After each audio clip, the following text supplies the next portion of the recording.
Eto na nga mga chong, marami tayong basketball updates. Coach Tim Cone, excited na para sa Barangay Ginebra. Maverick Ahanmisi, nagdedelikado na nga ba sa Barangay Ginebra? Ngayong Commissioner's Cup nga mga chong, ay napakalaki ng pinagbago ng kupunan ni Coach Tim Cone. Nadagdag si Troy Rosario at nagbabalik na itong si Jeremiah Gray at hahabol naman si Jamie Malonzo. Kaya naman, mukhang alanganin nga raw ngayon ang lagay nitong si Maverick Ahanmisi para sa Barangay Ginebra.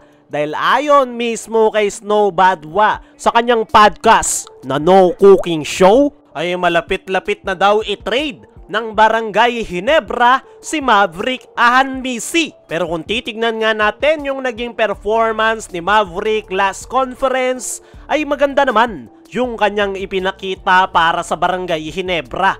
Ang kaso nga lang, yung problema nga sa kanya ay ang kanyang pagiging inconsistent. Lulubog lilitaw nga yung kanyang performance, meron siyang magandang laro pero madalas missing in action si Maverick. At isa yan sa possible na maging dahilan kung bakit siya ititrade ng Barangay Ginebra, lalo na siguro kapag nakapagpakita ng magandang performance itong nagbabalik Barangay Ginebra na si Jamie Malonzo at Jeremiah Gray. Ayon pa kay Snow Badwa, ay gagawin nga raw trade asset ng Barangay Ginebra itong si Maverick Ahanmisi para mas palakasin pa ang kanilang frontcourt position. So ngayon ay loaded ang Barangay Ginebra pagdating sa guard position. At possible na isa nga si Maverick sa mga possible na bibitawan ng Ginebra. Pero atin na ring itinanong sa ating trusted source kung may katotohanan nga ba na planong i-trade ng Barangay Ginebra itong si Maverick Ahanmisi. Ang sagot nga mga chong ay sa ngayon ay baka wala na raw trade na mangyari para sa Ginebra. Dahil ang focus nga ni Coach Tim ay makabuo sila ng solid team chemistry kasama ni Troy Rosario. Pagdating naman kay Maverick ay as of now ay okay naman daw si Coach Tim sa nasabing gwardya. Mawala o manatili man sa Barangay Ginebra lineup itong si Maverick ay okay kay Coach Tim. Tanging ang Ginebra management nga lang daw ang makakapagdesisyon kung bibitawan nga ba itong si Maverick para sa trade. Para sa akin mga chong, ay okay naman itong si Maverick. Nakakatulong pa rin ito sa Barangay Ginebra, lalong-lalo na yung kanyang outside shooting. Yung problema lang talaga sa kanya ay ang kanyang pagiging inconsistent, at yan nga yung kinakailangan niyang i-workout at ayusin kung gusto niyang manatili sa Barangay Ginebra. Dahil panigurado kung magpapatuloy na ganyan yung kanyang performance sa Barangay Ginebra,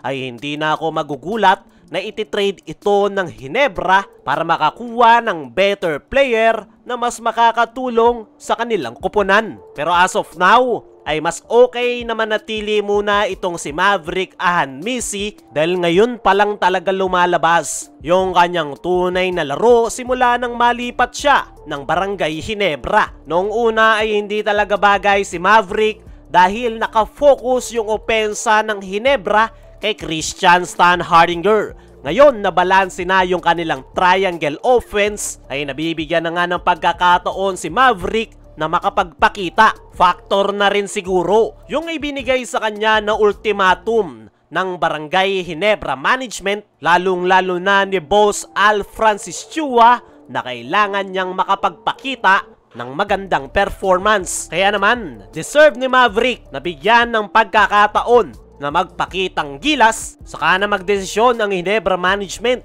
kung ititrade na ba ang nasabing gwardya kung talagang hindi maganda yung kanyang ipapakita. Dumako naman tayo dito sa kabilang balita. Coach Tim Cone, excited na para sa Barangay Ginebra. Ngayong Lunes nga mga chong, ay ang kauna-unahang pagkakataon na dadalo na sa wakas sa team practice ng Barangay Ginebra itong si Coach Tim Cone. Last week pa nga nagsimula yung practice ng Ginebra at absent nga si Coach Tim nitong mga nakaraan dahil deserve niya naman na magpahinga. At ayon nga sa naging latest interview dito kay Coach Tim Cone ay hindi na nga daw siya makapaghintay sa ipapakita ng Barangay Ginebra ngayong Commissioner's Cup. Magandang araw yung inire-report sa kanya ng coaching staff sa kanilang team practice at lahat ng kanyang mga players ay motivated na makabawi. Yan nga raw yung isa sa nagpapa-excite ngayon kay Coach Tim Cone dahil pare-parehas nga silang gutom na makabawi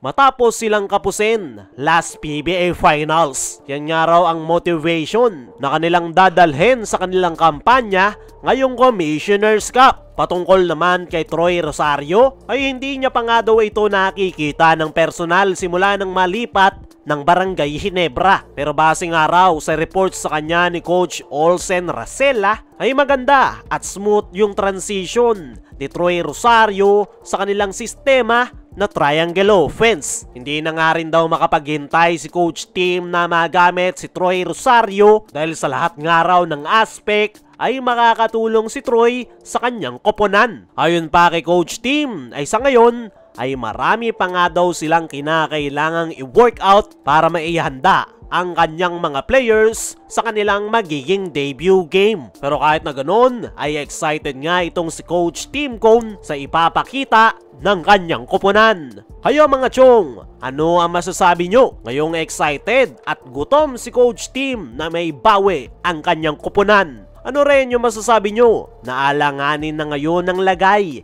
nitong si Maverick Ahanmisi sa Barangay Ginebra. I-comment mo lang dyan sa ibaba.